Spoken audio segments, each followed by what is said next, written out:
Fairly. I'll be recording now. You can record now. Over this other, in other words, you don't have to erase it. Whenever you record over something, that's, in other words, it's automatically erasing. The record goes on down. I'd like to ask you to stand, and Brother Lonnie Daniels, will you give us an invocation, please? Our Father, we're grateful to Thee for this opportunity of this day and for gathering here with these our associates and friends in the work which we would ask that Thou be pleased to Thee. We would ask forgiveness of our sins and shortcomings. We would ask that Thou impress upon us the obligation that is ours, the sincerity, the purpose for which we serve our fellow members and society. May we in these deliberations be ever mindful of these obligations to Thee and to our fellow man. We ask in the name of our Lord and Savior Jesus Christ.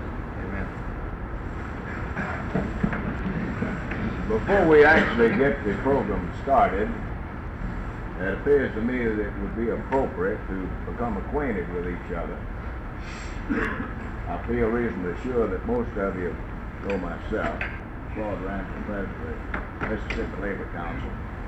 The young gentleman sitting back there, Brother Thomas Knight, the Secretary of the Council. We have with us also Brother Dan Powell, who is Cope Director, who I think most of you know him. We have some guests from Alabama and Tennessee State Council. Brother Barney Weeks. Yeah, most of you probably know Barney. Brother Steve Parra, President of the Tennessee Council. And Charlie Houck, I think he's just a general flunky over in Tennessee, Charlie. Cope Director. Got to get that Cope plug in here right there. Right. Now, I believe it would be better if we ask each of you to stand and give your name, the organization you represent, and so forth. Well, by the way, we got Lige here. Lige, Director of the region. New Orleans. All of you know Lige, I believe. Stand up, let him listen.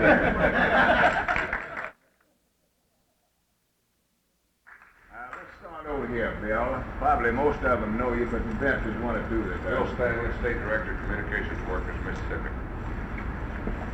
Otis Dawley, State Director of Malcolm Closing Workers, Mississippi.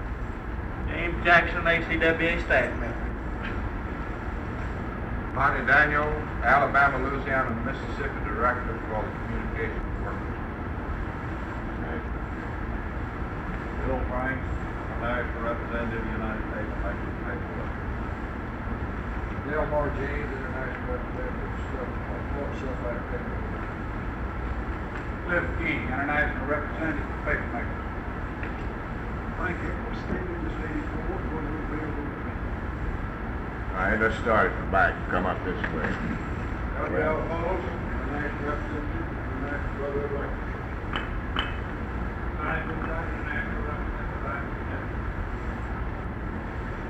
Mr. Bill, Hairdressers, Barbers International. Who else?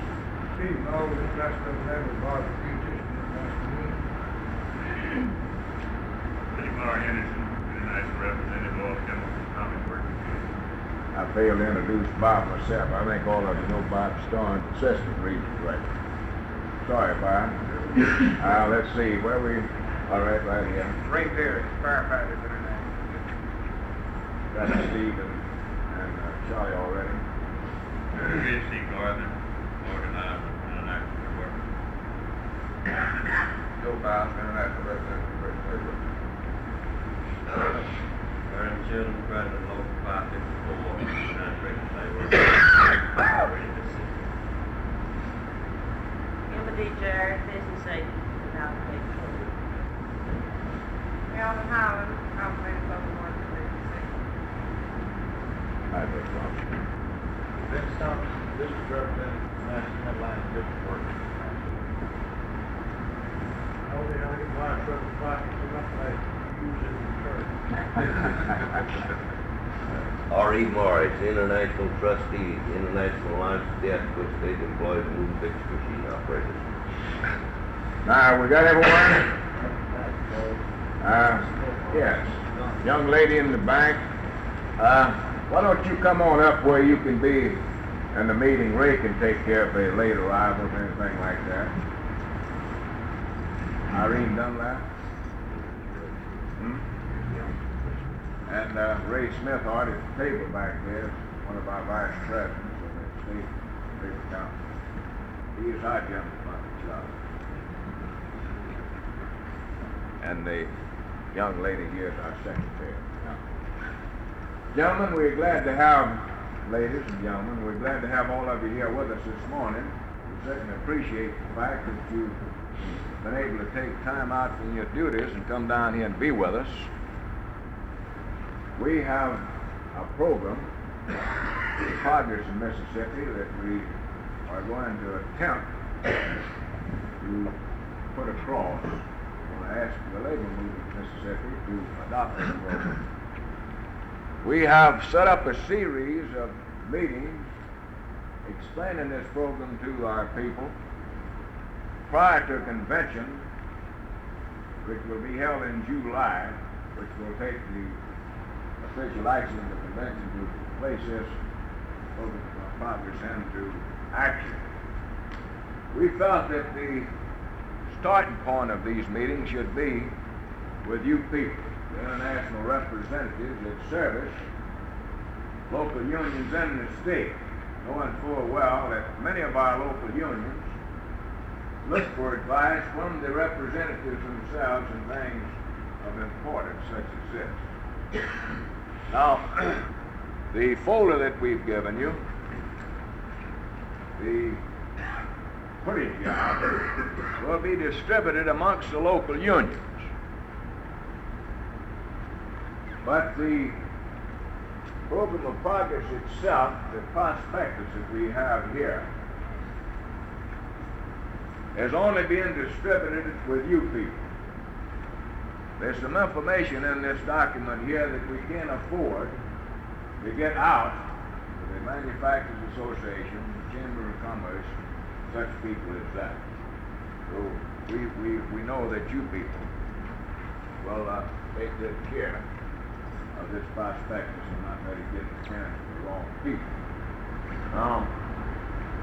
We will attempt to the best of our ability here this morning to present to you the type program that we will present to our district meetings.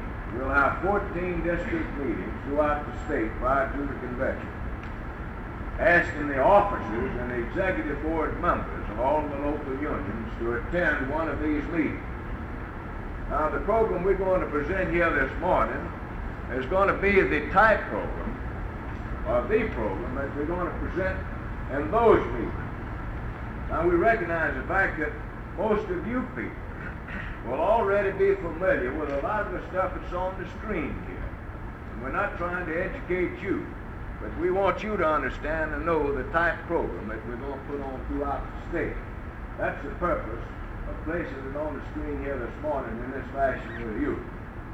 Now, we have Brother Powell here with us this morning, who has done a real job on research and working up the material and so forth for us here. It might be that we might have to call on him to relieve me a little bit here after a while. Last night we pulled a dry run, and I finally run out of voice and had to call on him. He's responsible for it a whole lot, so he talked me to death here for about 3 weeks. But anyhow, if there's anything that comes up that we have to be letting here, we fall back on. Now, we will use various sections, parts from the prospectus itself. If there's anything that's not clear in your mind after you leave here, that we showed, you've got the material to turn back and refer back to yourself to refresh your mind with. I believe that's pretty well it. We've got one other little project we want to ask you to help us with, but I think we'll do that later, and that's this affiliation problem we got. All right, Tom, we'll get the lights in the back, Ray, and we'll start showing the program. we hope to get out of here without, if we don't have too much difficulty, we should be through with this meeting by 12:30, 1 o'clock at the latest. I understand some of you got to get the planes and things of that kind. If with good luck, we could be out by 12, 12:30, something like that. That's what the situation is. All right, Ray, let it go.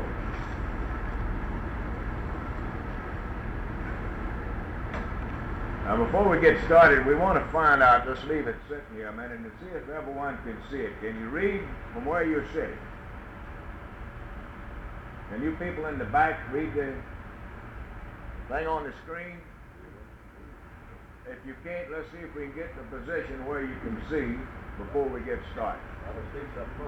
There's several seats up this way, quite a few over here.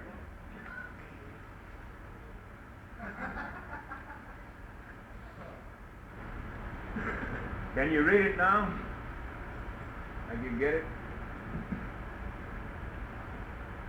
This article that we're showing you here to start with is a reproduction of an article in the Lime and Gypsum Workers Union official magazine. We have one of their representatives here this morning. We thought it did a very good job of portraying the situation in Mississippi. We've reproduced this article and passed it out in a number of our meetings throughout the state. Quite a few of you representatives have already saw this article and are familiar with it already. The article was printed after our fight on right to work. It goes on to point out the job that the reactionaries, our enemies, did in the long-range type program that they themselves had put on in the state of Mississippi. They've done it again. Anti-labor politicians and businessmen in the state of Mississippi have succeeded in selling the voters a bill of goods to further weaken the workers' labor organizations and create a permanent anti-union atmosphere there. Of course, we've got a few things lined out here that we'd like to call your attention. All right, Tom. Now, we can make this article available to you if any of you would like copies of it. We've got the stencil and can reproduce it. All right, Tom.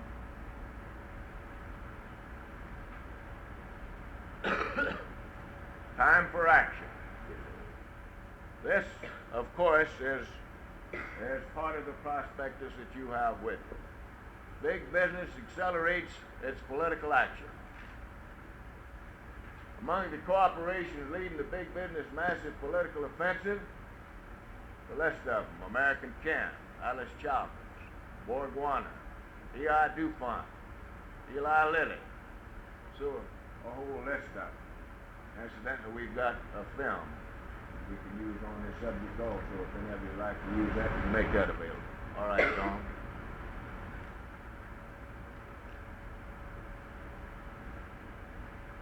Earl Youngblood, Sr., president of the Southern Steel Company of San Antonio, Texas, told how a group of private businessmen had successfully helped elect conservative candidates to the Texas state legislature for the last 20 years.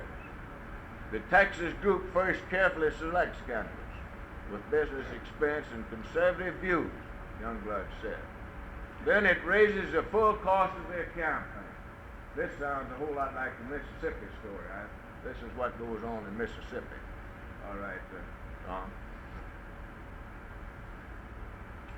This is the political action kit that is being used and distributed by the chambers of commerce, not only in Mississippi but nationwide. They've adopted some of their tactics after our Committee on Political Education. All right, Tom. We'll point out a few things that they're using here.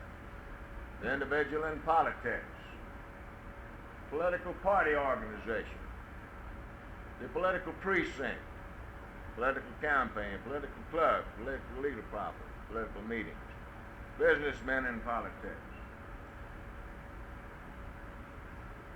We want to call your attention to the group of towns in the square here that have already held these seminars or sessions on political education by the Chambers of Commerce.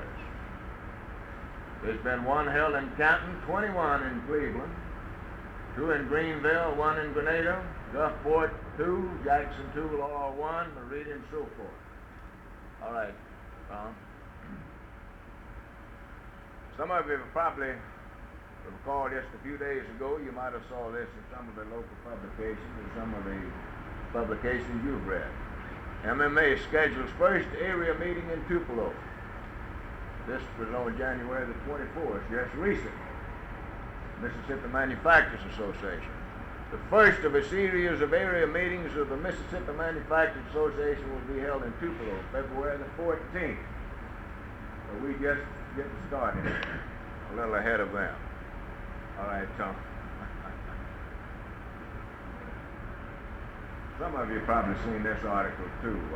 It was carried in most all of the state papers, because I picked up quite a few of them, and it was covered, given good coverage around the state. Mixed politics with business, panelists urge. 117 community leaders from 20 Mississippi towns got a lesson in democracy this morning at a Chamber of Commerce Good Government Clinic in the Hattiesburg Community Center. This article goes on and points out the number of meetings that they're going to have. They held one in Jackson here this afternoon with a banquet, following the one in Hattiesburg that morning. They have pretty well toured the state already.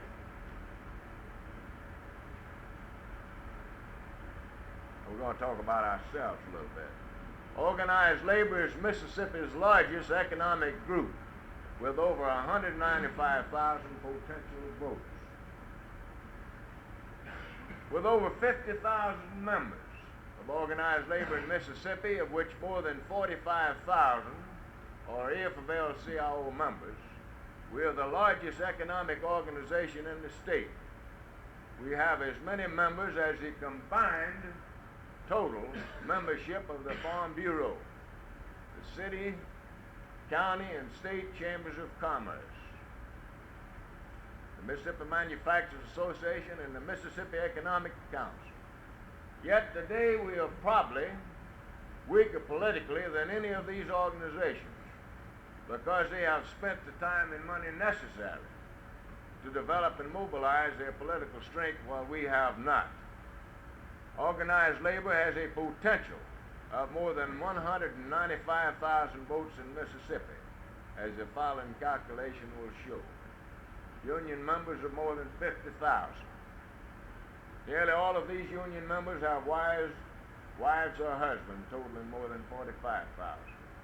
Each union member has at least 2 relatives, close friends, and so forth. Another 100,000, total of 195,000.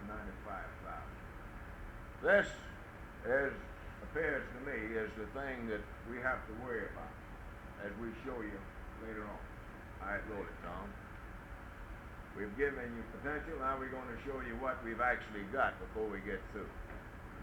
But less than 6%, well, let's finish it all up. Vote of 195,000 voters. We would have had a labor vote totaling 145,250.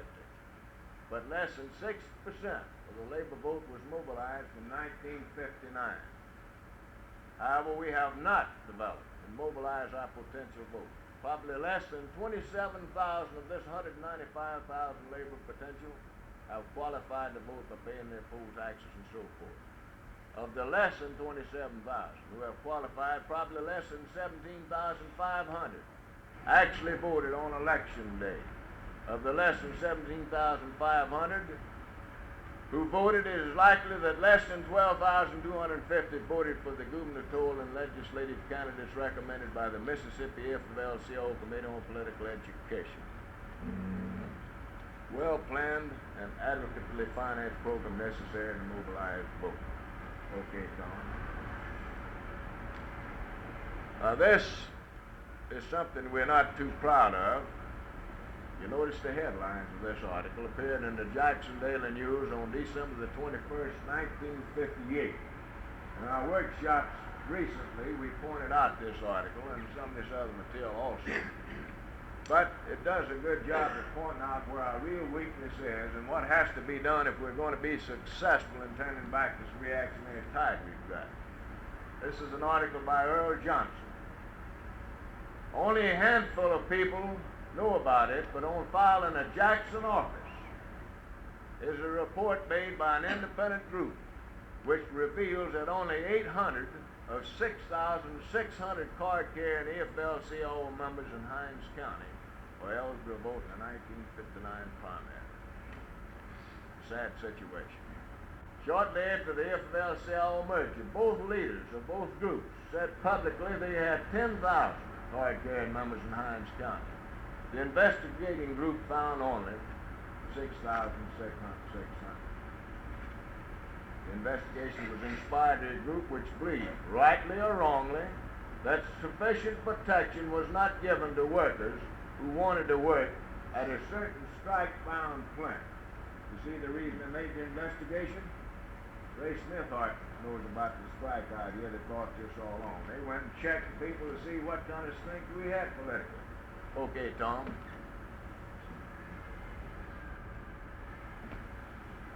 To stop anti-labor legislation, to get laws to benefit workers. Again, part of the prospectus that you have. If between now and August 1963 we can develop and mobilize only 36% to 41% of this 195,000 potential labor vote, if we can muster a statewide vote of between 70,000 and 80,000, we can almost assure the election of a friendly governor, lieutenant governor, and majority in the state legislature. This is part of our program. Organized labor political potential power can be developed and mobilized, and the labor legislative program can be enacted into law, as been clearly demonstrated in the neighboring state of Louisiana. We need Beck here today. We've got Elijah. He can tell us about the Louisiana story. While organized labor has a much larger membership in Louisiana than in Mississippi, and this is a significant part of what we want to try to point out to you, labor's potential vote in proportion to the total vote in each state is almost the same. What has been accomplished by labor in Louisiana can be accomplished by labor in Mississippi. Okay, Tom. The Louisiana story, repeal of right to work, increase of workmen's and unemployment compensation and other pro-labor legislation. In 1954, despite the AFL and CIO jointly spending a total of $100,000 in a frantic last-minute public relations campaign and lobbying effort, the Louisiana legislature enacted a right-to-work law. They found out that the Louisiana Manufacturers Association and the Chamber of Commerce had elected the legislature and they could change their mind. Poor, sadder, but wiser, labor in Louisiana learned that the legislature elected by the Manufacturers Association, the Right-to-Work Committee, all these other people, could not be influenced by labor, no matter how much money was spent.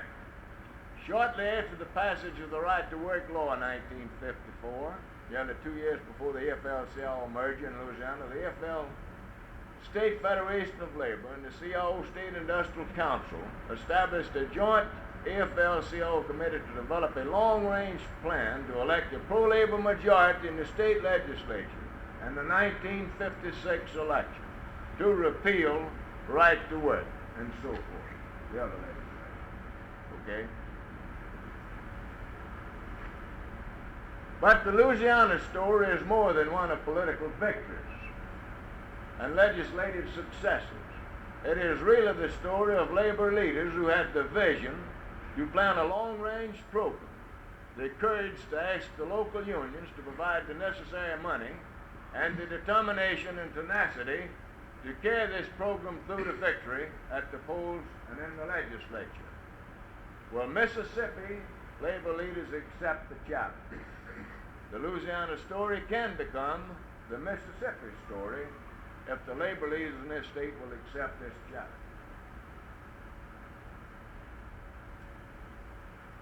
AFL-CIO endorsement puts votes money behind demos. The AFL-CIO endorsement of the Kennedy-Johnson presidential ticket represents a massive commitment of men, women, money to the Democratic cause. Now, stop right here just a minute. We've got Charlie Howe from Tennessee with us. We'll have a discussion period later after we get through this presentation. And we'll ask Charlie to explain to you a little bit more about the Tennessee situation. This article is dealing with the re-election of Estes Kefauver and the recent campaign up there. Labor precincts in Chattanooga and Memphis voted for Taylor in 1958 and against him in 1960. What happened? We'll ask Charlie that directly.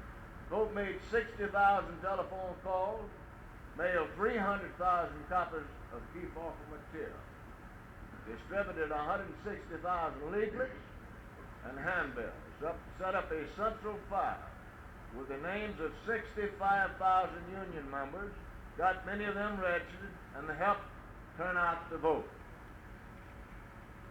That's what we're talking about. Okay, Tom.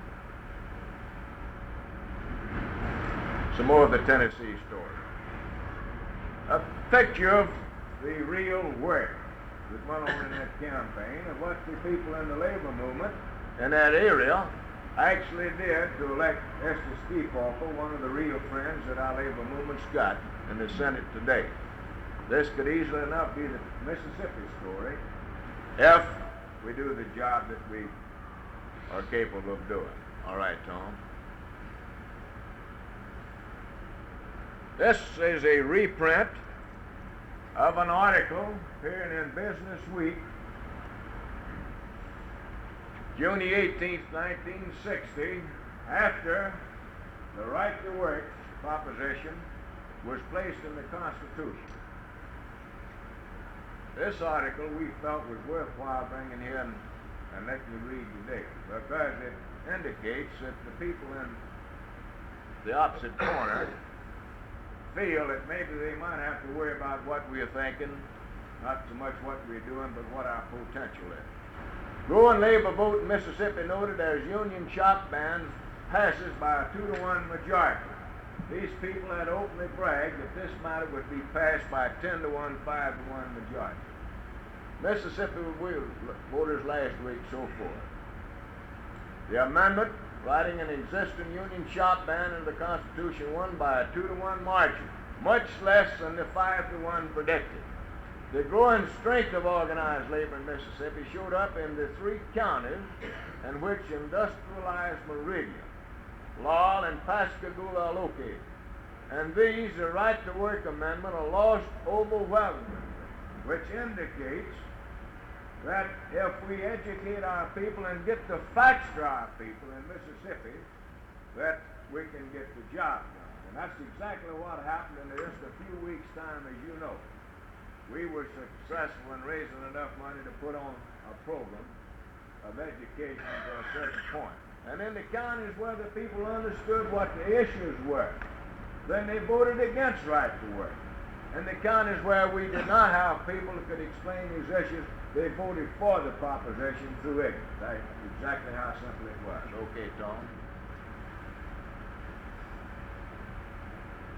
Proposed legislative program. We don't want to get started on Horace Ross too much here this morning, but what's happened in the last legislature and so forth. Because the present governor and majority in the legislature were elected with the support of the Mississippi Manufacturers Association and other special interest groups, there is little chance of any legislation being passed to improve the social or economic welfare of the working people of Mississippi during the 3 remaining years this administration and this legislature will be in office. I think all of you are familiar with the fact that we attempted to elect Carol Garton over Ross Barnett in the last election, and we passed out material around about the state in the campaign pointing out the program that Ross would adopt, or his group would adopt, if he was elected.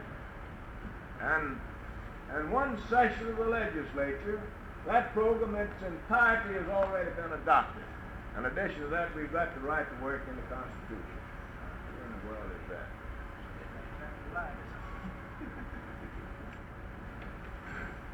I need a little break in it. Huh? Well, Hoss Ross has done showed up, huh? Hoss Ross. We'll tell you a little yarn about Hoss Ross directly. Some of these boys in Jackson know what they're talking about. This is our proposed legislative program that you'll find in the prospectus. We won't try to go into it in any great detail, but we want to tell you before we get started that we have presented a legislative program that will appeal to a broad section of people in Mississippi, not just a program designed for our people. It's one that we should be just as proud of, we feel. Establish a Department of Labor. The only state in the present 50 that does not yet have a Department of Labor. They think more of the fish and wildlife in Mississippi than they do the working people. Reapportion the legislature. The other thing that makes our jobs so tough, the fact that we have minority government in Mississippi. Increase and improve workmen's compensation. Incidentally, most of these items have been adopted by previous conventions or conventions of the Mississippi Labor Council at one time or another. There's a few here that haven't. You'll see which ones they are as they come by. Provide state guarantee loans for college education to qualified high school graduates with loans repayable in monthly installments. A good way, we think, of seeing that our children are able to receive a college education. Increase and improve unemployment insurance. Revise Mississippi tax laws to reduce taxes on low-income groups and so forth. This, again, is a place that we're in great difficulty in Mississippi. Before Ross Barnett leaves office, you're going to see an attempt made to increase the sales tax without doubt. Because there's no question but what, under the present setup, when this biennium is over, Mississippi is going to be bankrupt, and the 1962 session of the legislature is going to be faced with the prospects of having to raise money to finance the state government with. You're going to see that happen before we go into another governor's election. Enact state Davis-Bacon, start over again. Enact state Davis-Bacon prevailing wage law for all construction paid for in full or in part and so forth. We were talking here earlier, some of you fellows with the building trades, about the trouble we're having with District 50 throughout the state. And a lot of the construction working is not being done by even District 50, gap jobs period. This is the answer to our problems there. A state Davis-Bacon wage law. Change primary elections from Tuesdays to Saturdays. This was done in Louisiana. This is one reason that they're able to get such a tremendous vote out in the elections in Louisiana. By having the elections on Saturday, more of our people could get out and vote, would be able to do a better job at the polls. Enact temporary disability insurance law to provide weekly compensation benefits for workers disabled by non-occupational illness. Most of our people have insurance coverage in the plants that we have under contract organized, but the unorganized workers do not have any such coverage. Remember that. This appeals to people outside of our group. Raise salaries of Mississippi schools teachers. This one, I think, explains itself. Enact comprehensive child labor law. Enact state civil service law. So forth. This is going to be a real issue. This one right here, and the next governor's campaign. You fellows familiar with Mississippi politics know what I'm talking about. The clean house from the bottom to the top. Hoss Ross has got his boys all in the job. He hasn't got enough jobs yet. He's still looking for more. Qualify women as jurors on equal basis with men. We discussed it with some of the ladies, and they feel like they're being discriminated against. Increase maximum amounts of assistance to the aged and to the totally permanent disabled. Amend state constitution to provide initiative and referendum procedure. Now this is one that you're going to hear the big mules in Mississippi really get up and start hollering about when they see this proposition. What we're doing here is simply asking the state of Mississippi to give the people some voice in their own state government. And by so doing, when the legislature over here adopted something that we didn't like, we could initiate a procedure to get it off the books. All right, Ron, you can study all of this later when you prospect. Enact State Fair Labor Standards Act, another one that is self-explanatory. Amend state constitution to eliminate poll tax payments as requirement to qualify to vote.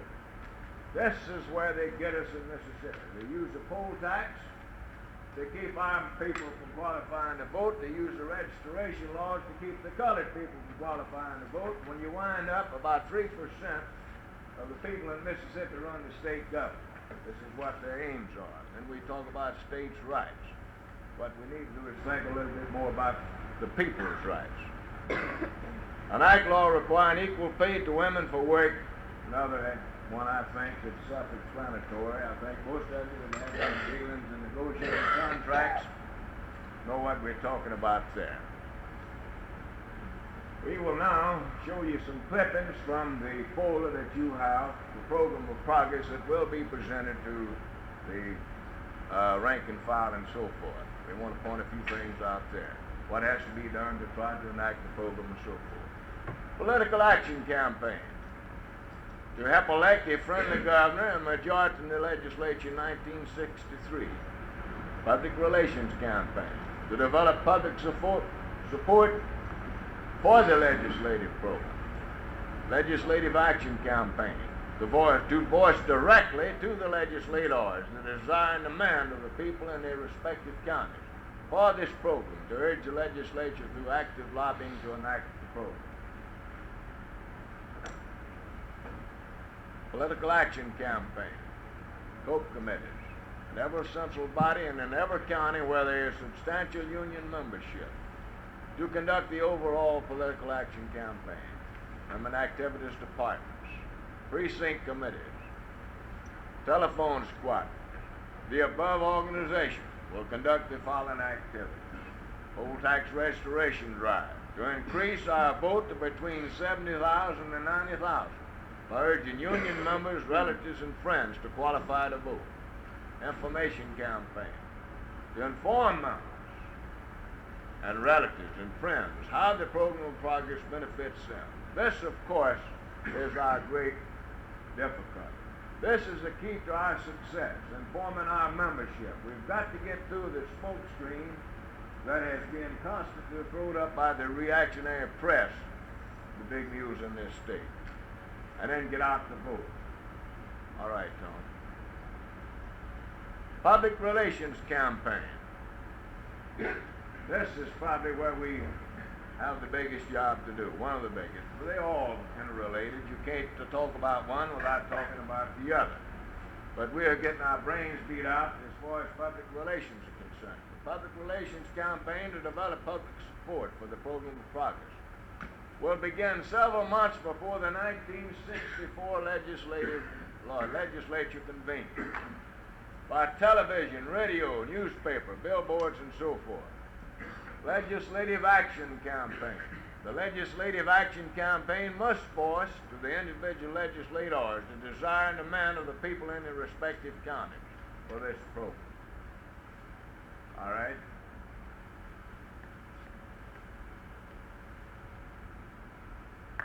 To keep rank and file members informed. Petition of rank and file union members and the participation of rank and file union members in the political action, public relations, and legislative action campaigns is essential to the passage of our legislative program. Therefore, it is necessary that our members be frequently contacted and informed of needed action. This communication with the membership can be obtained. Direct mailings from the State Council office to all Mississippi AFL-CIO members. We propose to set up the card file, get the addresses, and the statewide campaign mail directly into the rank and file member's home the information it's so vital in an election of this kind, instead of depending upon a handful of people in a local union meeting to get the word back to everybody. The only way we're going to get to our people is by individual mailings, placing it in their homes, and then we can get the job done. Central card file with the names and addresses and so forth. All right, John. Proposal for financing the total program. Now we're going to get down to the real meat and the coconut. We've been talking about what needs to be done, what IMA's been doing, and what we feel that we can do. Now we're going to show you what has to be done to finance the program, what we propose, how we propose to finance the program.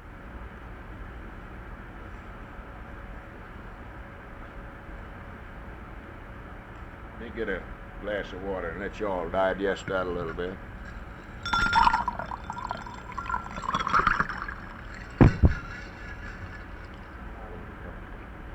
Yeah. I think I'll let Brother Powell narrate a while. When you start throwing bricks, talking about money, and throw them at him. To conduct a successful COPE campaign essential to the election of a friendly state administration. Wow. To conduct a successful COPE campaign essential to the election of a friendly state administration and a majority in the legislature, to do a comprehensive public relations campaign to create and mobilize support for our program of progress for Mississippi, to carry on an effective legislative action campaign necessary to the enactment of this program will require a substantial amount of money to finance these activities. And we go on to show here that the enactment of disability compensation, the raising of unemployment insurance and workmen's compensation, these things alone will mean millions of dollars in benefits to the workers of Mississippi. We also explain here that this program cannot be carried out on a voluntary contribution basis, because such a basis always puts a strain on a few local unions. And the cost of the program would make it impossible for the few local unions that generally contribute to finance this. However, if the amount of money needed for this program was spread out over a period of years and proportioned among all local unions affiliated with the Mississippi Labor Council, it would be only $1.50 a year per member, and every local union could afford to pay its share. Therefore, this is the meat. We propose that the program of progress be financed by dedicated assessment of $1.50 per member per year, beginning with the month of August 1961. Next.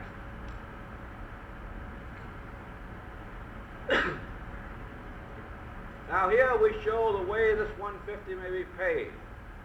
This is one of the proposed amendments to the Mississippi Constitution. And therefore, three ways that the $1.50 can be paid. The entire amount of $1.50 per member per year may be paid for 1 year in one advance payment during the months of August to September.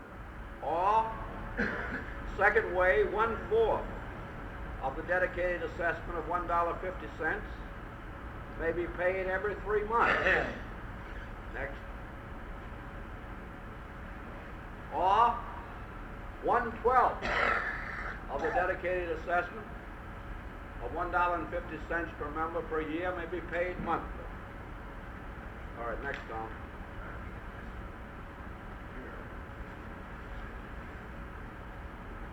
As pointed out in the Time for Action section, page 10 of this prospectus, the Louisiana Labor Council in 1956 used a dedicated fund tax of $1 per member per year to finance its political actions, public relations, and legislative programs with extremely successful results. Very few of the local unions experienced any financial difficulty in paying the $1 dedicated fund tax, except a few locals who were already suffering financial difficulties. Some of these locals resorted to one or more of the following ways of raising within their locals a dedicated tax fund. And here we suggest some of the ways that were done in Louisiana. Using a banquet or dinner as a means of raising the $1.50 per member per year. Using a dance as a means of raising the money. Holding a local union rummage sale once a year to raise the money. Took up a voluntary contribution of $1 per year. Levied a fine of $1 each on each member who missed a membership meeting. Next.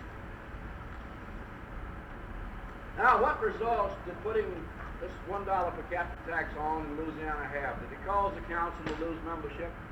In 1956, just before levying the $1 per member dedicated fund tax, the Louisiana State Council, with a per capita tax at that time of only 7 cents per month, had a total affiliation of only 20,000. Last year, with a per capita tax of 20 cents, including the $1 per year per member dedicated tax fund, the Louisiana Council had an affiliation of 67,000.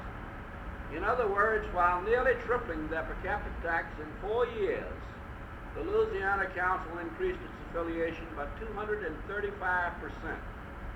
This seems to be ample proof that the rank and file members in the local unions, when asked to do so, are willing to pay for a program that will bring them benefits.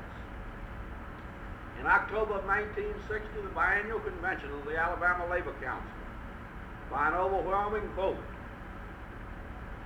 adopted the dedicated fund assessment of $1 per member per year to finance its program. Thus, it was again demonstrated when sister state local union members are willing to pay for a program that will bring benefits to the working people and progress to the state. Today we have Bonnie Weeks here, who after we get through is going to tell us about how the program was presented and sold in Alabama. All monies received by the Mississippi Labor Council from this dedicated assessment of $1.50 will be deposited in a special dedicated program fund, and this money will be used solely and only to finance the political action, public relations, legislative activities, to attain the enactment of the program of progress and to defeat any proposed anti-labor legislation. Next. Why anti-labor organizations are able to enact laws to cripple and shackle unions. Dollars. Here are a list of the organizations in Mississippi. The Mississippi Manufacturers Association has an annual dues ranging from $50 to $1,000. The Mississippi Economic Council has an annual dues ranging from $50 to $500. 1,000 is an error there. The Mississippi Economic Council's top dues are $500 per affiliate. The Jackson Chamber of Commerce, here in the city in which we are meeting, has a dues of $25 per person per year. And most of the companies around town affiliate most of the top management personnel with the Chamber of Commerce. Yet we in labor have a dues in Mississippi today of 10 cents per member per month, or $1.20 a year. Is it any wonder that we got the right to work amendment to the Constitution? Here is a letter sent out in Jackson, Mississippi, describing what needs to be done, right to work. We in Mississippi are cooperating. Will you join us? The urge is needed. Please send 30, 50, 100, 250, 500 or more for a block of annual spotlight subscriptions at $10 each to go to your friends or to the committee's screen list of opinion molders. This is the right to work crowd. This is the sort of money that they ask for and get. And here are some of the people in Mississippi that are putting up the money and raising money for these anti-labor organizations. Next. Now we present the budget. This budget has been projected over a 5-year period. We did that to give you a total picture of what it would look like through the 63 election in the next 2 sessions of the legislature after the 63 elections. The foreign proposed budget must necessarily be tentative and flexible enough to permit adaptation to future political and legislative developments. The budget is estimated because it's obviously impossible to calculate exact prices and wages 1 to 5 years in advance. Next one. Proposed the Program of Progress estimated 5-year budget, September the 1st, 1961 to September the 1st, 1966. Over this period, 5 years, based on an average affiliation of 25,138. We think we're taking a conservative figure there. We will have an estimated program income in 5 years of $188,535. Now, for equipment outlay in the State Council office and in the 14 district COPE offices that are going to be opened up over the state, to carry on this mailing, this program of reaching your membership, we are going to spend for equipment outlay approximately $20,906. Next.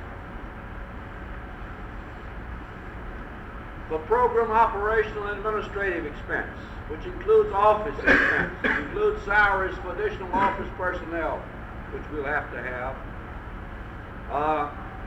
The operational and administrative expense over a 5-year period will come to $90,000. Next column. Also, as a part of that operational expense is travel expense. Now down here, the bottom line, direct expenditures in the COPE campaign in 1963, $40,000. This $40,000 is going to be spent in contributions to friendly candidates for the legislature so that we can win a friendly majority in 1963 in the legislature. Next time. Direct expenditures in public relations campaign in 1963 and in 1965, $27,000. This is the money that will go for television, for radio, for newspapers, for billboards, and similar media. Direct expenditures in the legislative action campaign. To voice public opinion directly to the legislators, $10,310. Or total expenditures from September the 1st, 1961 through 66 of $188,535. Next. Now, as Claude told you in the beginning, this is the plan that we have devised for presenting the program to the people of Mississippi, to the local unions, the local union leaders. We're going to have a series of district meetings. Here's the schedule for those. These meetings will be the offices of the local unions. Next time. Following the last district meeting on April the 6th in Jackson, then, give me another page. Next page. Following that last meeting there in Jackson, beginning on April the 7th, and continuing through June the 10th or later, if necessary, even up until the time of the special convention on July the 13th, period during which the Program of Progress will be presented to regular meetings of all local unions. Now, when we go into a local union with this opaque projector and make this presentation, after we finish, we will ask that local union to take a position. We'll support or reject the program. We'll instruct their delegates which way to vote at the special convention. Next. Lights. Thank you, Dan. That helps.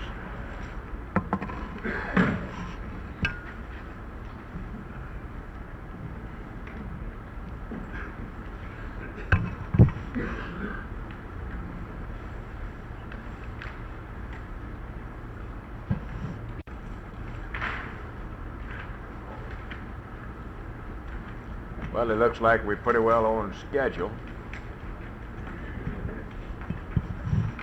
You done a pretty good job, Dan.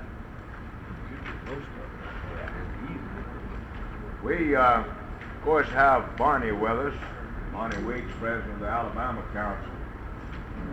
They have, not too so long ago, let's put it this way, recently, the last convention in October, was it not, Barney? Adopted a similar program. Of course, they've been able to do a better job in Alabama than we have, so their program was only 10 points. We had to go all the way with an 18 points. We'll ask Barney to expound on what happened in Louisiana and Alabama directly, and then of course we're going to call on Charlie about the key ball story and a few things like that. But what we're interested in here now, we want your opinion of this program. We want a true expression from you as to what you think about it. Who wants it first? Have these slips been passed out? No, not yet. We're going to give you evaluation. And that's anybody who wants the floor first. It's open for discussion now. Let me say this, as far as your program, this guy's money, the only thing I see wrong with it, just a little bit late. A little bit late. We agree with that. There's no question about it. It's late, all right. It really is. Who's next? Who wants it next? Brother Ramsey, All right, Otis. I'm not in position to say a great deal. Apparently it'd take quite a bit of time to digest all of this material. Right. And of course, the membership of the local unions will be the decisive factor in this thing. What's turning over in my mind is, well, as far as the amalgamated clothing workers is concerned, we're in the process of setting up a Mississippi joint board. Of course, all of our local unions are affiliated with the state council. That's not a round figure of 300 and 350. That's the number of members who pay dues here. Practically all of them are affiliated with the central labor bodies. And the amalgamated clothing workers local.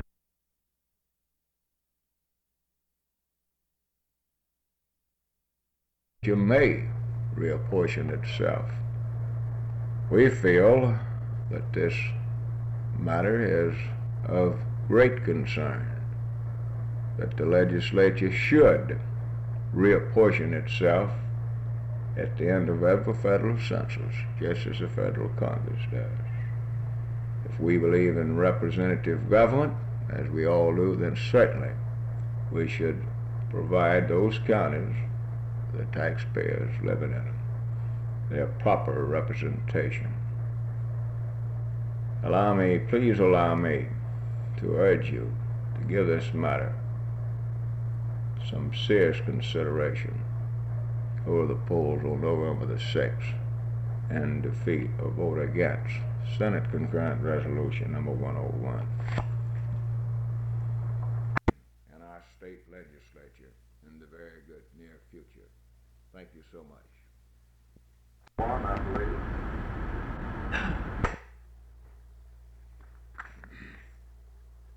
Which I should like to comment, one specifically in the program and one that's not, but perhaps would, by way of making a suggestion, since all of us here represent internationals may help and assist in this program from time to time.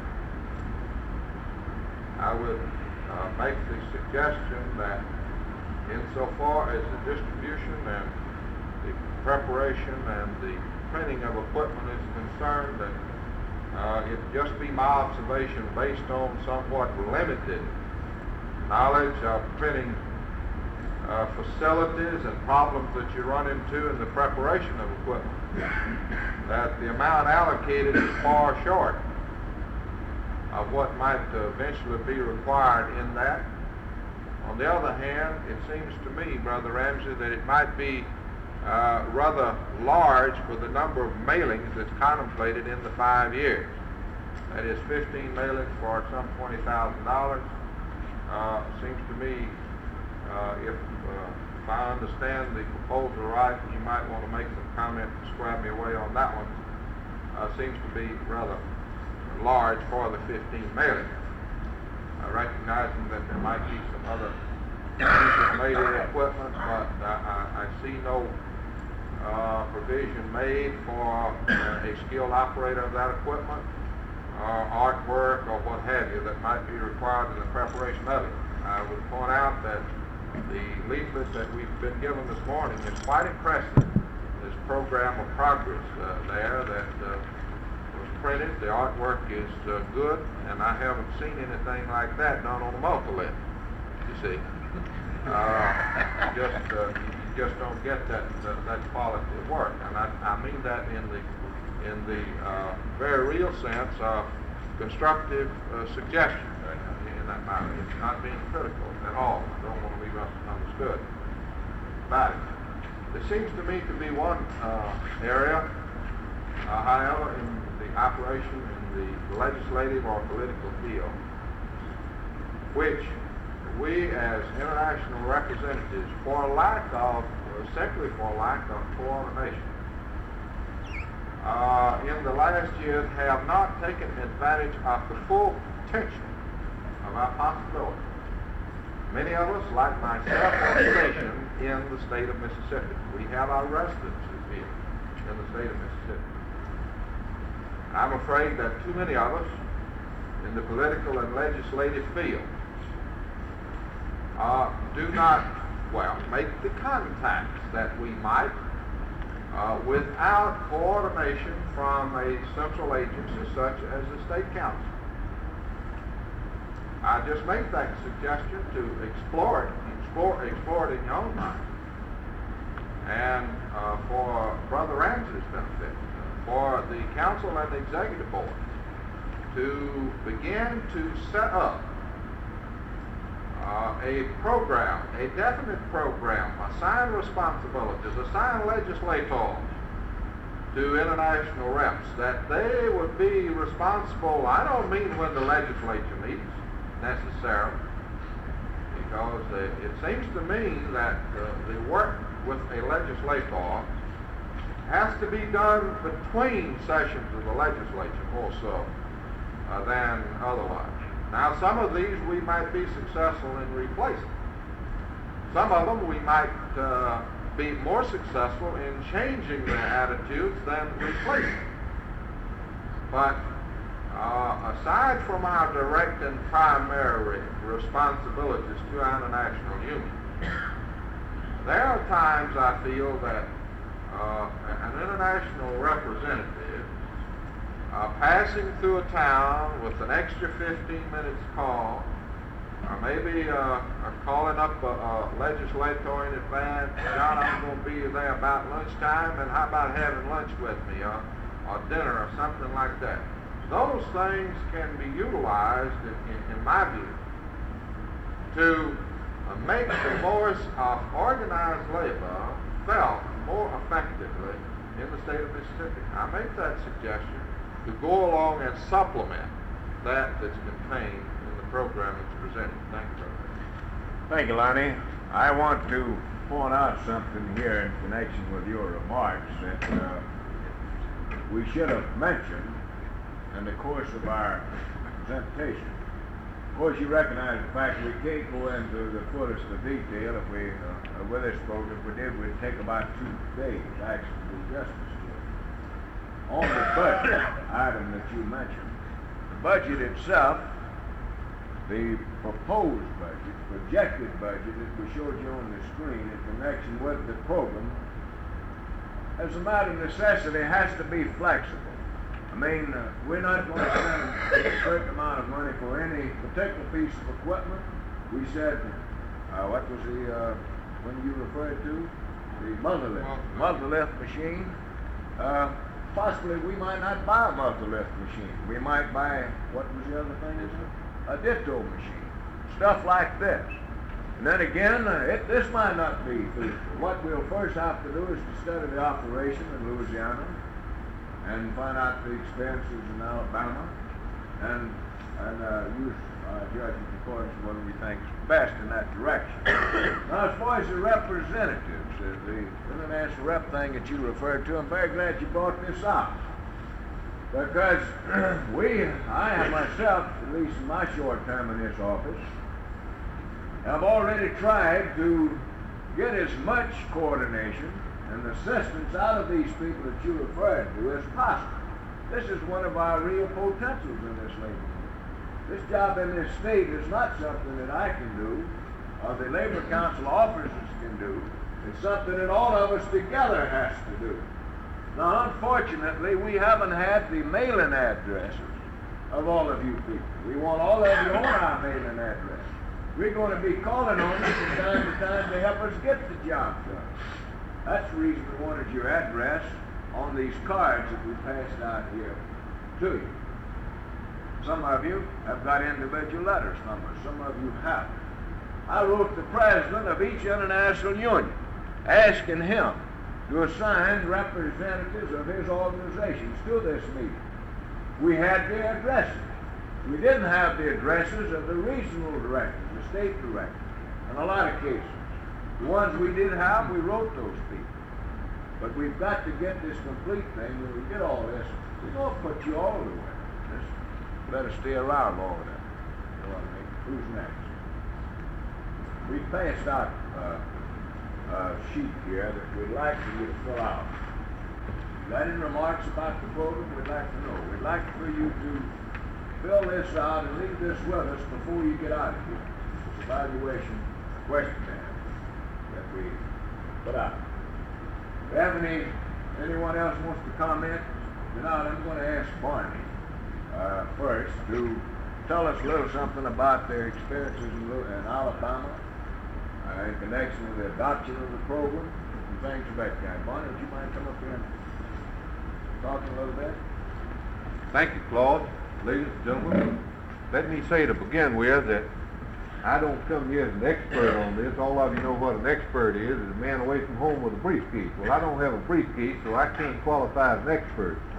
But I do want to say that we adopted a very similar program, and we took similar steps to what you're taking here today to present it to the membership throughout the state, to acquaint them with what we proposed to do, to see if they wanted it, really. We didn't adopt this within a closed mind that this was what we were going to do. We proposed it to the membership, and we went throughout the state, rather than springing it on them at the convention, to see if they thought this was necessary, if this was the kind of job they wanted done. Well, we used a similar evaluation sheet, and we got such remarks as this on the bottom of that sheet.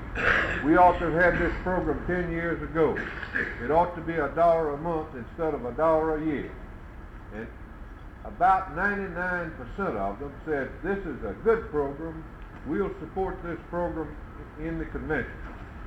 Well, the executive board, we have a very large executive board in Alabama, 39 members on the executive board, and since I've been with the state council, we've never had a unanimous decision on anything. We have harmony, and they discuss proposals, and then the majority will prevails. But on this particular issue, we had a unanimous decision. The executive board unanimously adopted the program and told us to go out and present it to the membership throughout the state. And about 99% of the membership throughout the state approved it. Now, many of our members through the state pay their per capita tax on a 3-month basis, which meant that we adopted the program the last of October, and really the money is just now beginning to come in on this 3-month basis. But we started seeing benefits from the program immediately after that convention. You know, a country that builds up a big army finds out they don't have to fight a lot of battles. And immediately on adopting of this program, headlines came out in the Montgomery papers, the Mobile papers, and the Birmingham papers, and I don't know about the others, but the headlines like this: organized labor adopts $100,000 a year war chest.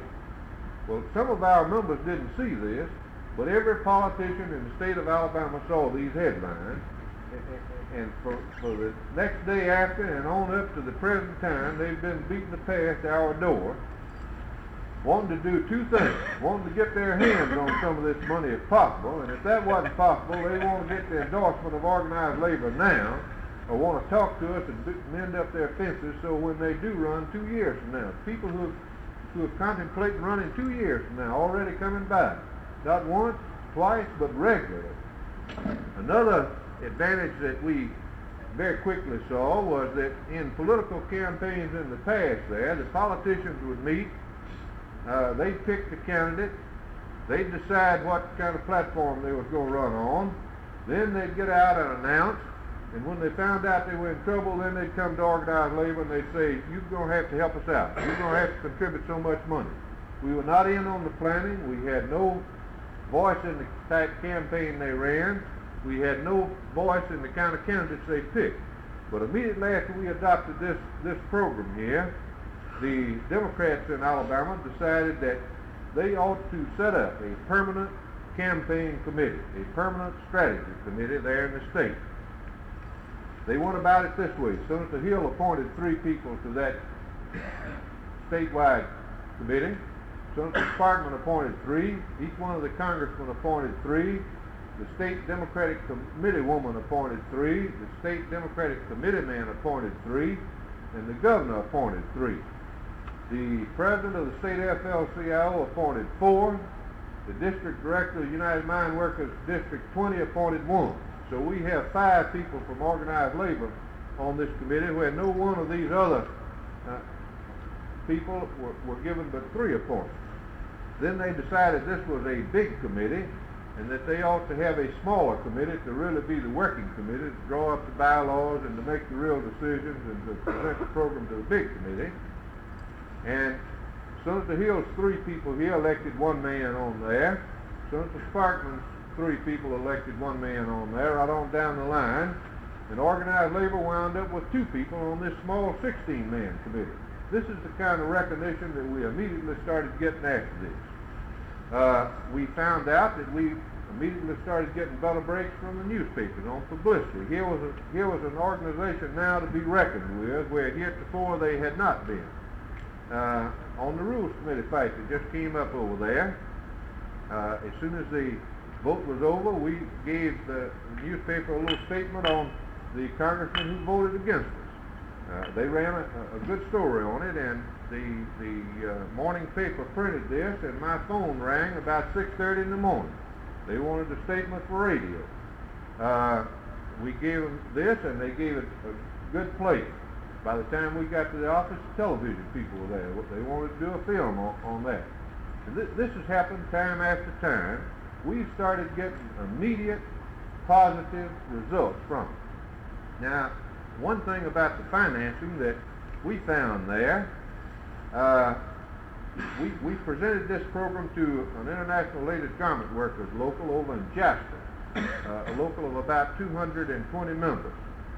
And there was one point they didn't understand, and that was that the program wasn't in effect as soon as we presented it to them. So we left there. They gave a dance the next week. They raised the money. They came down to the convention. They brought their check with us for their dedicated fund of $1 and tried to give it to us before the convention was held, and we explained to them that the program hadn't been adopted yet. So immediately when that vote was over, they came up to the platform and brought their check. Now we had another Ladies Garment Workers local up at Coleman that was on strike for a long, long time, 136 days, I believe. And not one of these strikes that was just a paper strike. I mean, this was a real vicious strike. They had 39 of those girls in jail up there at one time. They fought that to the bitter end, trying to break that union.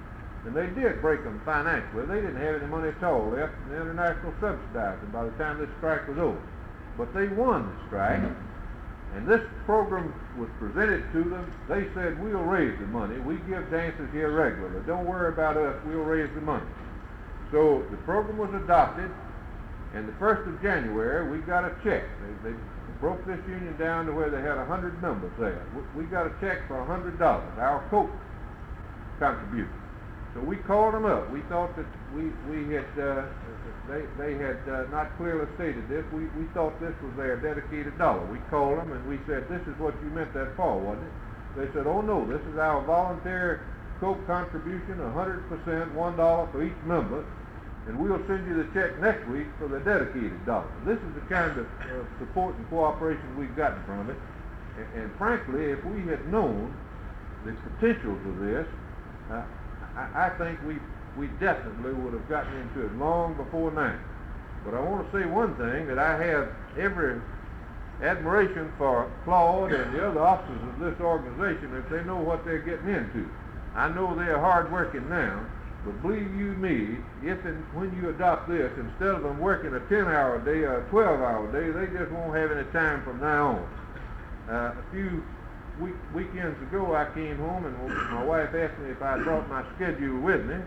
I told her I had, and she said, well, I want to see if I can make an appointment, see if we can get together to go to dinner one of these days so long. You just never at home anymore.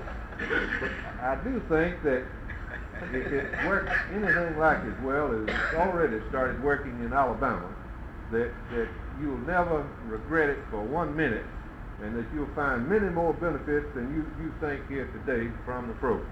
Thank you. Thank you, Barney.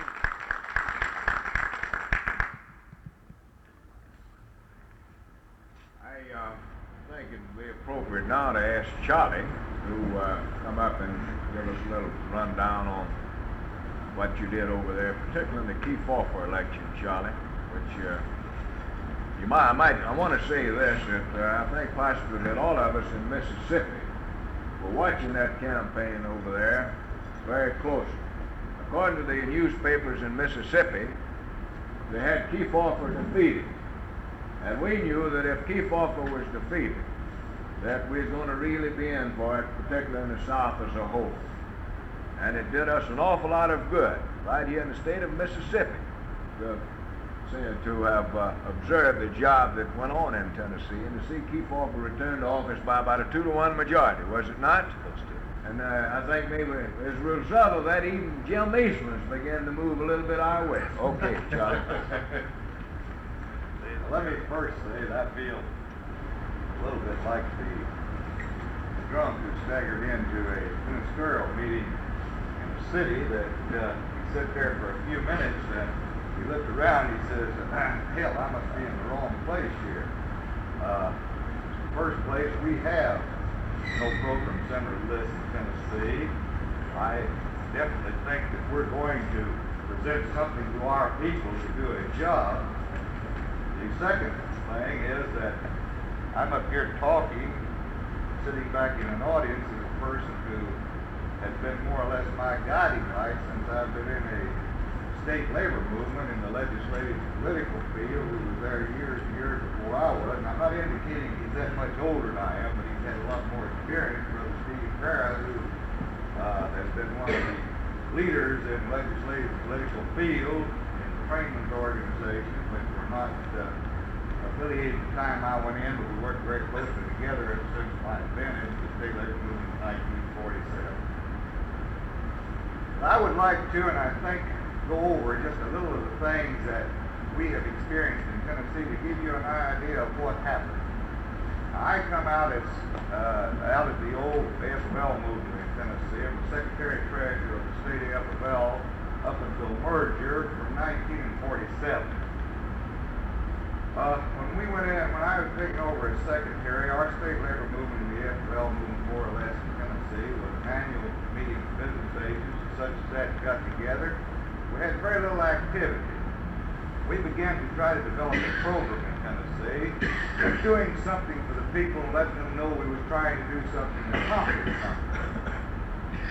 When I went in as secretary, we had 22,000 dues-paying members in our state organization. At the time of merger in 1956, we had 65,000 dues-paying members. And I attribute that the whole increase in our membership to activity on the part of the state labor movement. I don't think dues, assessments and such as that really has anything to do with it. When people see something being done, they think something's being done, I think they will become a part and help and cooperate. I think that's it.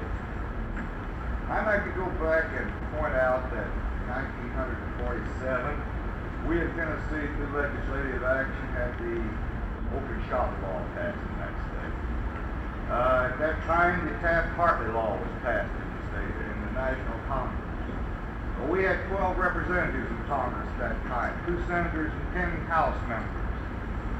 We had 2 votes with labor. 2 of them were congressmen, one Republican from the east end of the district and one from the 3rd congressional district. That's the key point. Labor was up in arms in 1948 elections. I think the greatest job among the labor movement that's ever been done in political activity in the state up until recently was done in 1948. That time was Justice Kefauver was elevated to the Senate. We defeated 1 congressman. One of the brothers was talking about talking to some of the people that maybe are in your house. Well, on the Sims bill, which was actually a repeal that passed partly in 1949, instead of having a 12-2 vote against us, we had a 3-9 vote in our favor, and only 2 new faces in the congressional delegation. So you see what political action, political activity can do for you.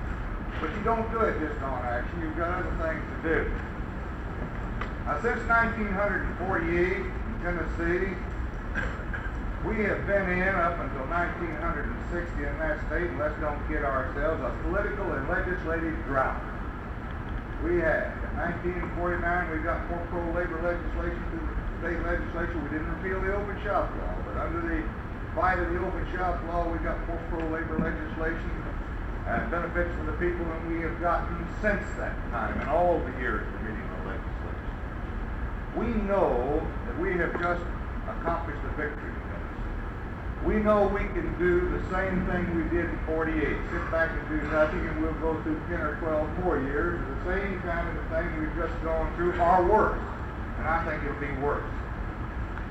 So, we have got to now pick up. Now, what did we do in Tennessee in the Key Pauper campaign he's talking about?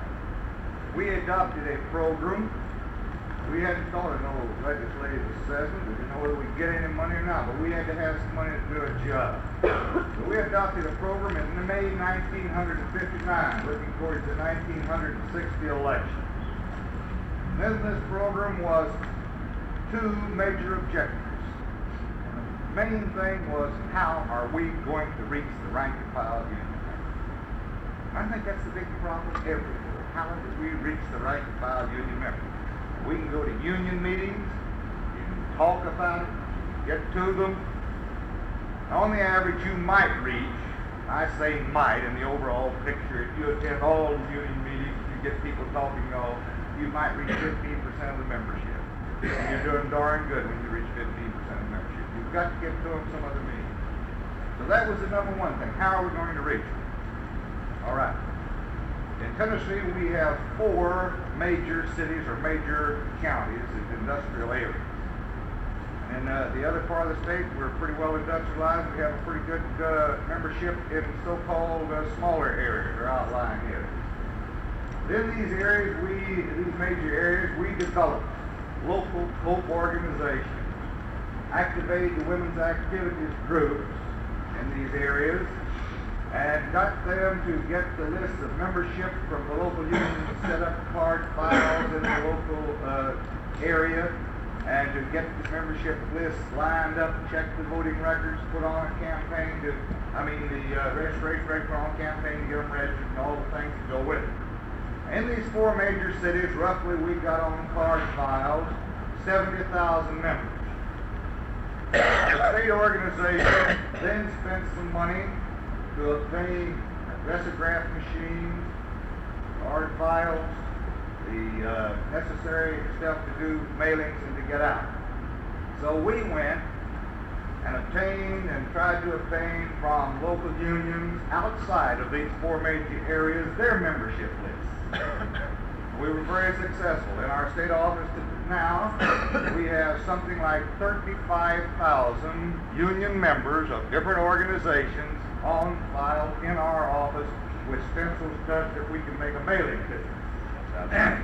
Outside of the 4 major cities, which makes roughly 100 to 105, 6,000 members that we can make a mailing to now. Of course, discounting at the majority that you have wrong addresses on some, say 10%, you're still reaching 90 to 85 to 90,000 people when you make a mailing. Now, we were trying to reach these people to do a job in our registration campaign. Now, in the state, in the Key Pauper campaign, starting back, I think, roughly in the 1st of May, we had pamphlets printed up, similar to this, attractive pamphlets which we drew up. First, drawing the issues. We figured, and figured rightly, that one of the big issues in the campaign was going to be conservatism versus liberalism. And to prove that we figured this thing right, on the night of the election, the night before the election, on August the 4th, 1960, Kit Taylor, who was the opposition to Estes Key Pauper, came on television and said, this campaign tomorrow you're voting liberalism versus conservatism. He made that in his speech on the campaign. So we drew up, and it was a little bit corny, but in this pamphlet, we identified conservatism and liberalism. I wish I had brought some pamphlets for you to see. Some of you people have seen them. On one of them, we put liberalism. I forget what it was, but progress and such as that we put little letters under it.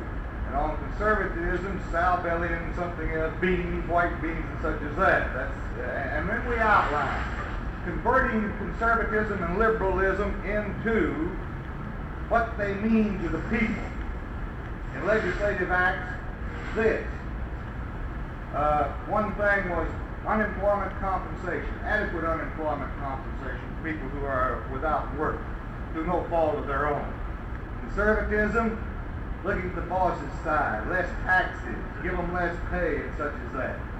Conservatism. Liberalism, workman's compensation, the same thing. We went down with about, I think, 6 or 8 points on that count. Now, this was made up in a little pamphlet, a mailer that we call it. These were mailed out on the first mailing, about 100,000, directly into the homes of the union members. Then the second one was, what is the record? We cited some Justice Keefauver's record of work. One of the big things, I know that over in Union City, which is way over in the northwest corner of the state of Tennessee, there's a few unions over there, but it's a rural area. We were over at a meeting, Steve and I. One of the boys came in and says, you know, he says, I ride with a guy who's been talking about Tip Taylor all this time. He says, this is that second pamphlet. He said, he come out the next morning and said, did you see this third thing in here? He said, I decided I'm going to vote for Keefauver. And that third thing, I think, was said that Keefauver had voted for the unemployment benefit standards on federal unemployment benefit standards, which would raise the maximum unemployment benefits in Tennessee to $47 instead of the present $30. That man said he was going to vote. That thing. I didn't know that. Then the third one was just out and out on Keefauver's record. What he had done, what he was, and how he stood for the people. One end of the state to the other. Our people got those. I was in Memphis at Keefauver's campaign headquarters when they had a meeting of the campaign committee down there. I had some of these pamphlets we were fixing to mail. His campaign manager there, Ross Pritchard, looked at that last pamphlet, which was the one Bill knows about down there. He says, can you print me 50,000 of these to distribute among the Negro communities and working people where labor people don't get them? And we printed them 50,000 were distributed there on those kinds of things. Well, that's the kind of a job. Now, up until, middle of June, the 1st of July in the state of Tennessee, I say this without contradiction, that the Keefauver campaign in Tennessee was carried by the labor movement. It was carried by the labor movement. There's not any doubt in anybody's mind. Justice Keefauver will tell you the same thing. I'll tell you this, along about the 1st of July, you were reading stories in Mississippi. Well, I'll tell you, you're not the only one that was thinking that. I was thinking that. I was scared to death. I thought we were in danger of losing that election, and I believe we were along about the 1st. And then these things that have been done, these things that began to get to the people, things that they have begun to understand bread and butter issues, tide began to change.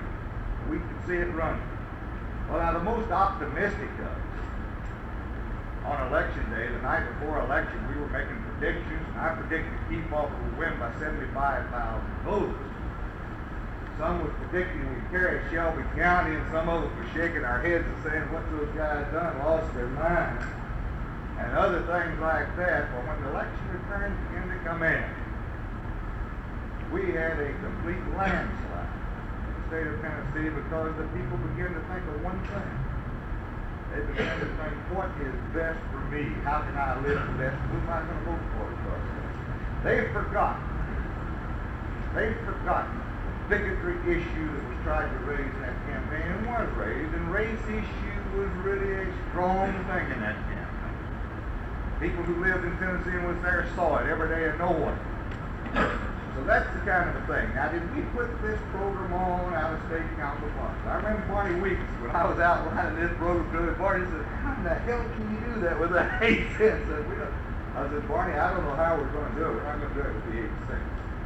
We're trying to get money. We didn't practice this kind of a program. Actually, we didn't have time to sell it. We raised over and above the money that we had in our state council income.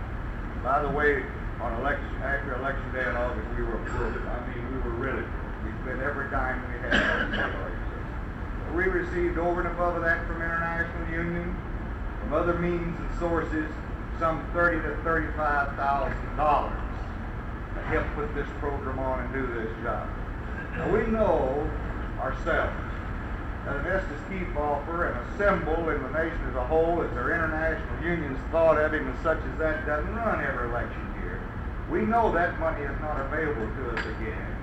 We know if we're going to do the kind of job that we did in the Kefauver campaign, we can't do it on our present income. It's impossible, just like the boys that showed you here, it's impossible. We know we have got to do something. And we are going to present to our executive committee, we're going to present to our convention some kind of a plan. I don't know whether it's going to be this plan, I don't know if it's going to run along these lines, I really don't know, but I do know this. Our people in Tennessee and the trade unions are going to get a chance to vote for something or to adopt something or to go along with something that can give us progress in the state. We know this, that if the people know the issues in the state of Tennessee, that predominantly Tennessee is liberal. We proved that in the last election. They're liberal. There's no doubt about it.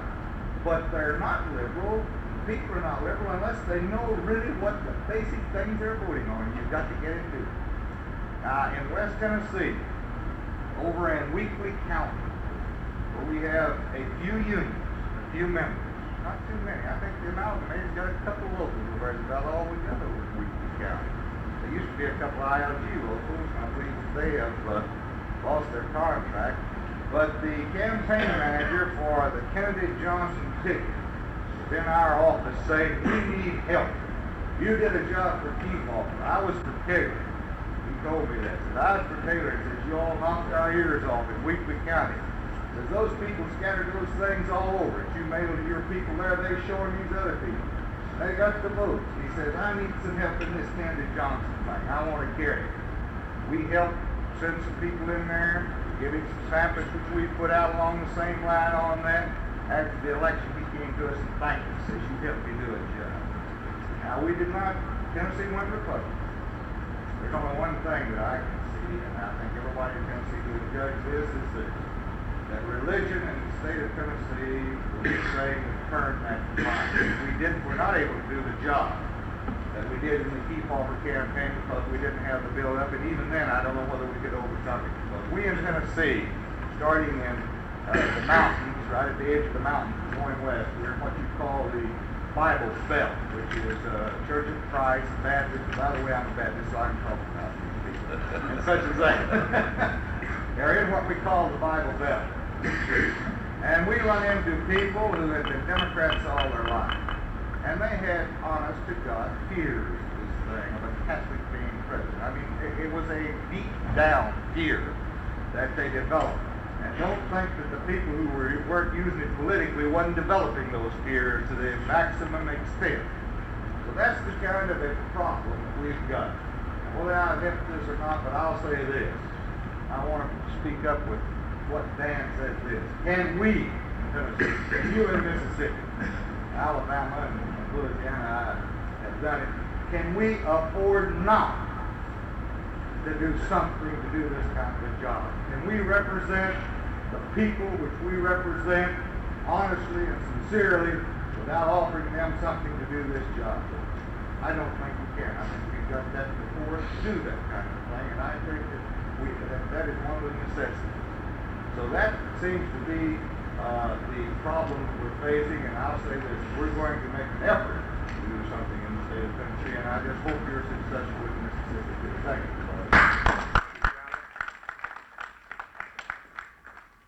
It was my understanding that Steve, who's the brains of the Tennessee organization, and that Charlie did the talking for the organization. But Steve, do you have anything that you'd like to add to what Charlie said?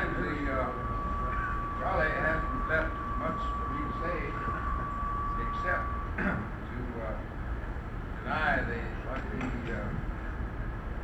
passed to me in the way of compliments. I wouldn't say flattered. I've never been able to live up to that sort of reputation. I'd love to before I leave this old world, but the prospects are not too good. Tennessee is not out of the woods by any means. We're proud of what took place in 1960. We were able to make the campaign a campaign of political philosophies rather than a campaign of personalities. We were able to reject demagoguery and prejudice in that primary election. But unfortunately, 3 months later, the people of Tennessee would not reject bigotry. So that's for that reason I say we're not out of the woods by any means. I've been in this business a long time. I should have learned a little something, even though I haven't learned as much as some people would give me credit for. When I appeared in the situation in Tennessee, for a statewide office, such as a state senator, all that was needed to be elected was somewhere in the neighborhood of 180,000 votes. 180,000 people would elect the governor in Tennessee, and in the neighborhood of 180,000 voters would elect a United States senator. Now, of course, Charlie reviewed what happened to us there in 1947, and it did get people interested and get them to the point where we became active so far as voting was concerned. In the 1948 elections, some 550,000 people voted in the Democratic primary. And as a net result of those elections, in 1947, even though we didn't accomplish our major legislative objectives, we did have more labor legislation enacted in that session than all the combined sessions that I know of since then and prior to that time. But I don't consider those labor pieces of labor legislation the most important things that come out of that 1949 session, which was an aftermath of the 48 elections. The most important thing to Tennessee and to labor in Tennessee that came from as a result of that election in 48 and out of that session was permanent registration and the abolition of the poll tax as a prerequisite to voting. In 1960, in the Democratic primaries, more than 950,000 people voted in 1960. In the general elections in Tennessee, more than 1 million people voted. Now that, to me, means this, that prior to 1948, people in the labor movement, including myself by that time, we spent too much time telling people how to vote and who to vote for us, particularly people who weren't even voting. So I think that's the key to the whole thing. I think this program of yours points to that. I think that's one of the most important parts of your program. If you can get people to vote and to understand the issues, you don't need to worry about spending any time and money to tell them how to vote or who to vote for. It's just as natural for the people to vote for the things that protects their interests, the welfare of their state and their community as it is for water to run downhill. You're going to get a majority of the people once you can get them to understand the issues, get them interested, and get them to go and put that ballot in the box. So to me, that's the key to the whole thing. Now, in addition to what I'm saying here, I didn't want to take up too much time because Charlie and Barney Weeks have told this thing. I think all of us here know this story without being told. I think you've got an attractive program here. I think you're going to show the people what they can expect for their investment in their work. You people will complain about spending money or putting up money to buy a pig in the poke, so to speak. But when they know what they're going to get, they know it's going to be directed to a good cause, a good purpose, I don't think you have too much complaint. And should we adopt a program along these lines in Tennessee, I'm going to suggest one change in the title. In condition to being a program of progress, and I think maybe to us in Tennessee it will also be a program of survival. We have sat there for 12 years in a so-called political and legislative drought. We sat on our respective fat laurels after 1949 up until 1960, and we have not made one single inch of progress during those times. Now, we need this program just as badly or worse than you do in Mississippi, Louisiana, or Alabama. And we're going to have to come up with one, because it does you little good to make a splurge and then sit down and let it all slip away from you. I want to thank you for the opportunity of being here, and I hope I'll be in a like meeting such as this one with you many, many times in the next few years. Thank you very much.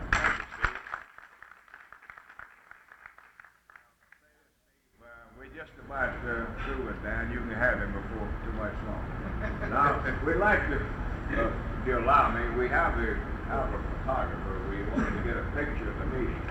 With your permission, we'd like to interrupt the meeting for just a few minutes. Take a couple of shots. And if he leaves, we'll continue on, and we shouldn't be here too much longer. Come on out. Well, we want to get, if possible, we'd like to leave the view graph there where it is. Can you get them all like they're sitting here now? Do you think we should get them over here? Get them all together. We want to make sure that each of you fill out the questionnaire, the evaluation. How many of you don't have one? We don't necessarily want your signature, we just want your opinion.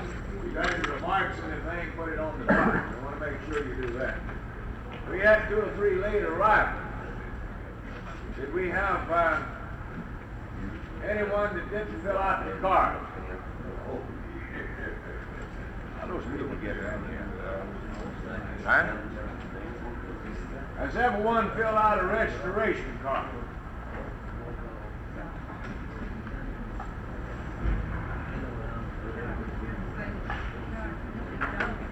As soon as we get the room cleared here, we're going to pick up and finish. We should get out of here by 1 o'clock without any difficulty. Hey, ready? Before we get any further along, let's see how many, if any of you want a copy of the picture that we took here today. Any of you? I know that Charlie and that bunch, well, if you want one of either one of them, let us know. How many of you want pictures? When you gonna have the Huh? When you gonna have the sample? When do you think you'll have the samples ready? The fruits. We've got a couple other things that we want to discuss with you, connection with the program, so forth, and then this will wind up the meeting. We have a problem in this state that we want to ask you people to help us with. And that's on get the unaffiliated local unions into the council. We've been doing considerable work on this, but we haven't had the time to spend in the field necessary to do this job. We know that if we can go into the locals ourselves, we can get about 90% of it. But if we're going to develop the program that's necessary in this state, we've got to spend most of our time on the program. That's the type problem we've got. We've got some organizations in the state that have 100% affiliation. And you've heard from a couple of those here this morning. CWA has only one local union that's not affiliated with the council. Amalgamated Clothing Workers have all of their membership in the council. But we have a number of organizations that only have 1 or 2 local unions affiliated with the council. We want to ask you people that represent these organizations to help us to get these people in the council. This we have to do. We're going to be successful with this program that we projected here this morning. Not just from a financial point of view, but if we're going to get to the people in these labor unions, we've got to have them in our organization. We're going to try to do a job if they'll let us. Now, this is what we want to do. We want to leave with you a copy of the financial standings of the local unions.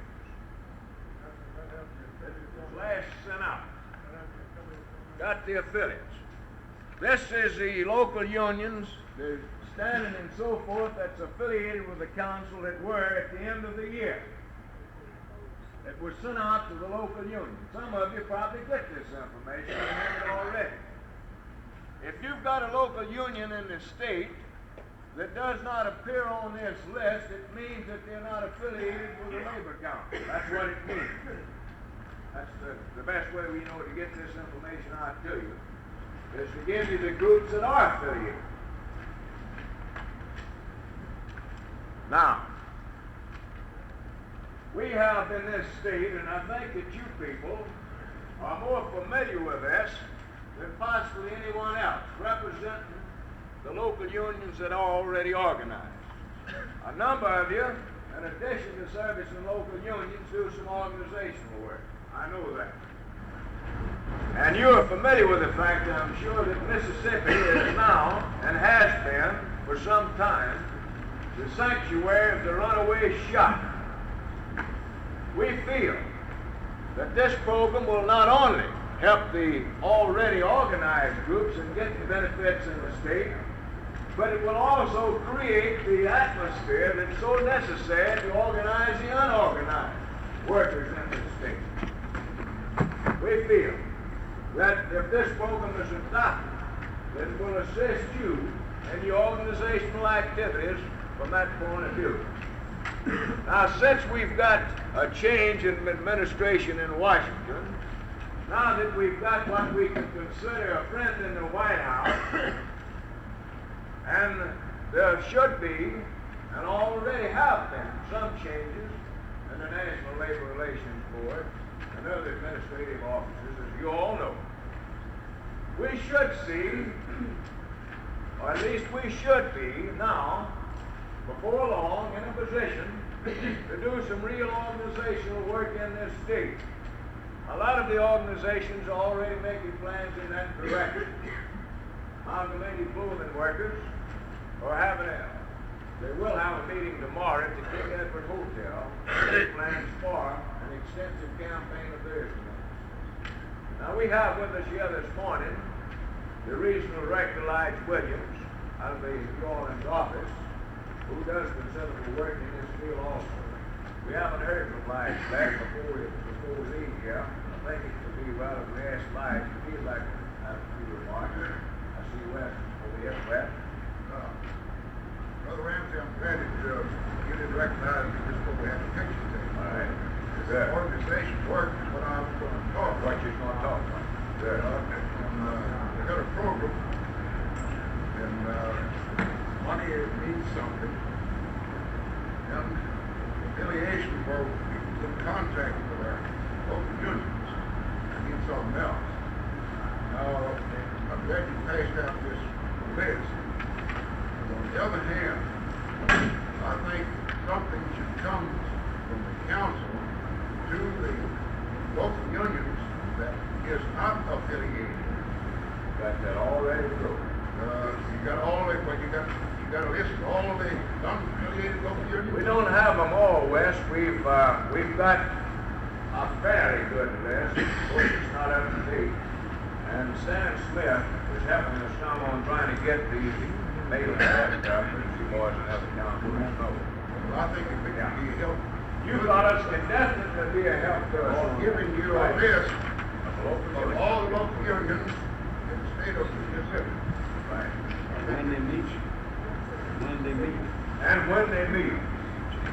Yes. I have got that. I got it prepared, but I didn't put it in the picture. So Do you have that information? Yeah, I prepared that last night. Good. That's what we want.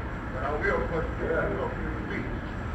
All right, then would it be all right for me to ask you people to prepare a similar list as what Brother Holmes has here of the local unions you have in the state and the meeting dates, and if possible the place, town, and the city, and so forth, and mail that into the council office? It wouldn't be necessary for you to do it here now, but you probably don't have what material and so forth that you need. But we very much need this information, particularly on these meetings that we're going into, so we can arrange our schedules and things like that. Thank you very much. address of the officers and... Right, officers, yes. Principal officers. The ones that, the principal officers. Yes. Now, we are, in addition to what we've done here, let me say this, in connection with this program, before I go by. I've written a letter to the president of each international union in regards to this program. It's ready to go in the mail now. We're going to send the presidents of each international union, who's got members in the state, we're going to send them a copy of the prospectus that you have, and also a copy of the folder that's going to be used in these area-wide meetings. In addition to that, we're requesting from that office that they assist us in this affiliation problem. This we've already done. As a matter of fact, it's ready to go in the mail, as I've told. In addition to that, we get the mailing list of the unaffiliated locals. I've got a letter ready for mailing to those groups with some additional information and things that we need to do. So this is what we're doing. If you people could give us just a little bit of help, I think we can build the organization up. Does anyone else now have anything that they'd like to bring forward here before I ask my support?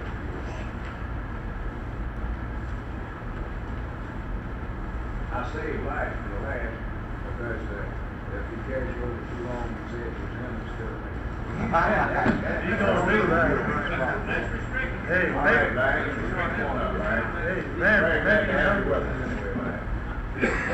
I think Ramsey particularly saved me the last because he knew that everybody's hungry.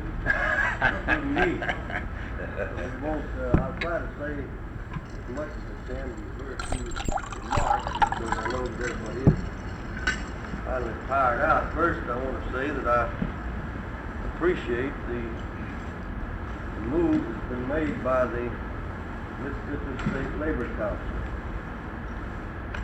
I know that all of you are going to agree that I'm prejudiced when we talk about state organizations, local central bodies, because the greater part of my work over the years has been in this particular field. And I'm very strong in my feeling toward the part that our state organizations and our local central bodies play in the entire labor movement. I believe all of us have more or less overlooked that part of the structure of the AFL-CIO a little bit too much. Because all of us, no matter what type of work we're in, eventually has to go to the local central bodies or the state council to get the help we need carrying on the various functions that we have to do with from the international standpoint all the way down the line. Of course, I realize, too, the problems that we all have in connection with the state organization and local central bodies. One of the great problems we always hear, and is a very important part of it, is that they never have enough money to carry on their work. Well, in my experience, I've found the best way to get that help is to try to do something first, because our people expect it, and I don't know why they do, but we have to have active leadership in our central bodies and our state councils before we're going to get too much help from our local unions. And I think probably that's been one of our greatest handicaps in the past, is that we haven't had the real active leadership in our state councils and our local central bodies that we have to have in order to get the interest and the activities we need to carry on the work within the local areas and the state. I think here in Mississippi we have a very good example of something that developed in that regard. I remember a year ago